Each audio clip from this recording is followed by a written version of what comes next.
Buen día, buena tarde, buena noche. Soy Alejandro Calvillo y esta es la columna de esta semana que he titulado La casa está en venta. En la sala de la casa, que ahora está en venta, el recuerdo más inmediato es el de una noche previa a una protesta que tendría lugar en la Plaza de Armas de San Luis Potosí, bajo una fuerte tensión política. Ahí estaba mi tío, Salvador Nava, sentado en un sillón de la sala, preocupado, con Conchita Calvillo, su esposa y sus hijos. Era el presidente municipal de la ciudad de San Luis Potosí y el gobierno del estado, encabezado por Jongitud Barrios, ex líder del Sindicato Nacional de Trabajadores de la Educación, le retenía todos los recursos. Estaba sin electricidad el Palacio Municipal. No había para pagar sueldos y los trabajadores de la basura, movidos por las mafias del gobernador, estaban en paro. Los ciudadanos se habían organizado, formaron cuadrillas y con camionetas particulares recogían la basura para llevarla al tiradero municipal. La preocupación que se palpaba en el ambiente esa noche previa a la protesta era que provocadores o personas ya muy alebrestadas por la situación que había llegado a extremos quisieran tomar el Palacio de Gobierno. La Plaza de Armas de San Luis Potosí tiene de un lado y enfrente el antiguo Palacio Municipal y enfrente del otro lado el Palacio de Gobierno del Estado. Recuerdo que esa noche en la sala de esa casa, hoy en venta, se acordó formar una valla humana del lado del Palacio de Gobierno para impedir que durante la manifestación, durante esa protesta, algo así pudiera pasar. El gobernador Jongitud Barrios vivía en el encierro. La gente estaba harta de sus tropelías y de sus golpeadores. Jongitud evitaba los actos públicos porque la gente comenzaba a gritar «Nava, Nava». La protesta se realizó la tarde siguiente. Se veía el Palacio Municipal sin luz, alumbrado con velas. Nos formamos para hacer valla frente al Palacio de Gobierno. El tío Chavo, como le decíamos de cariño, mencionó esa noche previa a la protesta que se debería evitar cualquier acto que resultara en violencia. La represión que había sufrido el navismo 30 años antes había causado muertes, y eso era algo que le pesaba mucho. Se refería a la lucha que inició en 1960 para presentarse como candidato independiente a la gobernatura de San Luis Potosí en los tiempos de Adolfo López Mateos, después de haber sido el primer candidato independiente y ganar la alcaldía en 1958.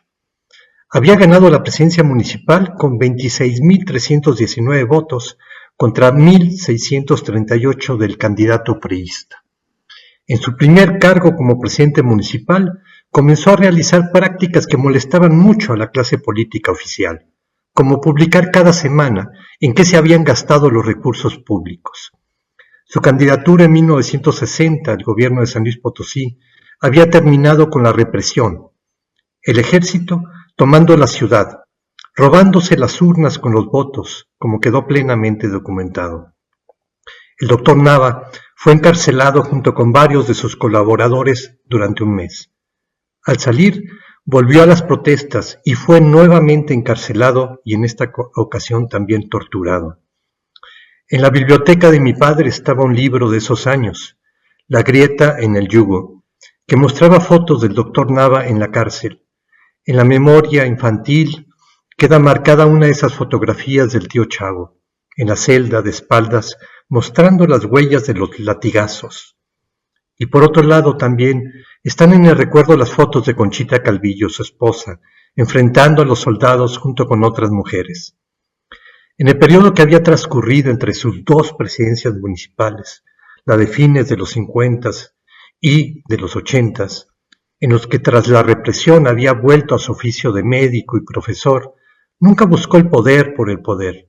Lo buscó cuando la gente se lo pidió en una actitud de servicio. El apoyo que recibió el doctor Nava vino de todo el espectro político. En su primer periodo en la política, durante el gobierno de López Mateos, contó con el apoyo de los trabajadores ferrocarrileros cercanos al Partido Comunista, así como del sector de profesionistas, de campesinos. Su ideología era el servicio a la gente más necesitada. La otra escena, marcada en mi memoria, es de mayo de 1992. Varios periodistas de muy diversos medios sentados en el comedor de esa casa. desde la periodista de Televisa hasta el de La Jornada, pasando por varios más, desayunando todos, acogidos y atendidos en esa casa que siempre estuvo abierta. El doctor Nava se encontraba ya arriba, en su cuarto, postrado en la cama, en sus últimos días con un cáncer terminal. Los últimos meses habían sido muy intensos. Habían pasado las elecciones a gobernador. La gente le había pedido que se presentara de candidato a la gobernatura. Lo hizo, para sufrir nuevamente un segundo fraude, ahora bajo el régimen de Salinas de Gortari. El levantamiento de la ciudadanía potosina ante el fraude fue ejemplar.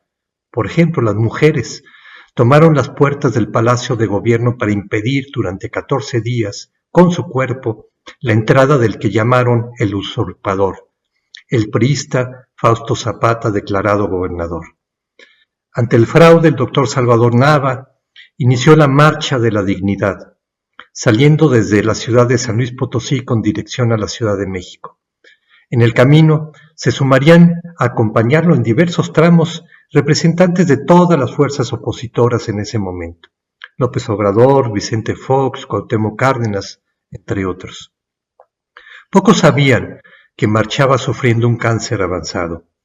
La atención nacional anunciaba que sin duda su llegada a la Ciudad de México tendría un enorme impacto político. Nava le dio una salida al gobierno salinista: retirar al gobernador impuesto, al gobernador espurio, a Fausto Zapata, con el fin de que se nombrara un gobernador interino que pudiera establecer un diálogo mayor, que no tuviera el fraude como carta de nacimiento y que convocara a nuevas elecciones. Llegando la Marcha de la Dignidad a Querétaro, Salinas dobló las manos y accedió a nombrar un gobernador interino en octubre de 1991. Nava regresó a San Luis Potosí para morir 7 meses más tarde. Sin embargo, no paró.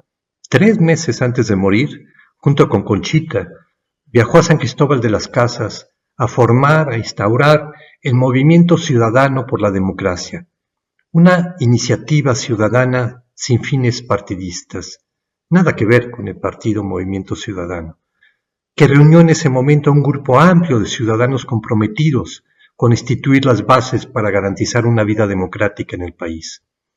Iniciativa que inspiraría a la formación de muchas otras organizaciones como Mujeres en la Lucha por la Democracia. Regresando de Chiapas, Nava se retiró a pasar las últimas semanas de su vida a su casa. Al conocerse su estado de salud, varias personalidades fueron a visitarlo a esa casa. Incluso el propio Salinas, artífice del fraude, fue a verlo, a sentarse en esa sala a hablar con él. El respeto al doctor era generalizado. La postura del doctor Nava de siempre mantener el diálogo se sustentaba en un pacifismo innato, que luego profundizaría incluso en un encuentro con un discípulo directo de Gandhi. Era un cirujano oftalmólogo que dirigió áreas de diversos hospitales públicos, que fue director de la Facultad de Medicina de la universidad y que atendía su consultorio en el centro de la ciudad, un consultorio que siempre estaba muy concurrido de pacientes de muy bajos ingresos a los que no les cobraba. Miembro de una familia de médicos, su hermano mayor Manuel, que murió muy joven, fue rector de la universidad y un fuerte opositor, junto con Salvador, al cacique de la región, Gonzalo N. Santos, uno de los caciques más conocidos a escala nacional, respaldado siempre por el priismo y el gobierno federal. Conchita Calvillo, su viuda, continuaría la lucha. A los pocos meses de su muerte, viajaría a la Ciudad de México encabezando la lucha para lograr la ciudadanización de las autoridades electorales, la creación del primer órgano electoral ciudadano en México, en San Luis Potosí, que llevaría a la elección extraordinaria al gobierno de San Luis en 1993. Este logro fue fundamental para la reforma electoral que llevó a la alternancia en el país. Fue invitada a formar parte de la Comisión Nacional de Intermediación, creada por el obispo Samuel Ruiz para evitar la masacre del movimiento zapatista. En esos años conoció al movimiento zapatista y la realidad que viven las poblaciones indígenas de esa región del sur del país. Conchita murió el 7 de mayo de 2023 a los 105 años de edad. ahora la casa está en venta.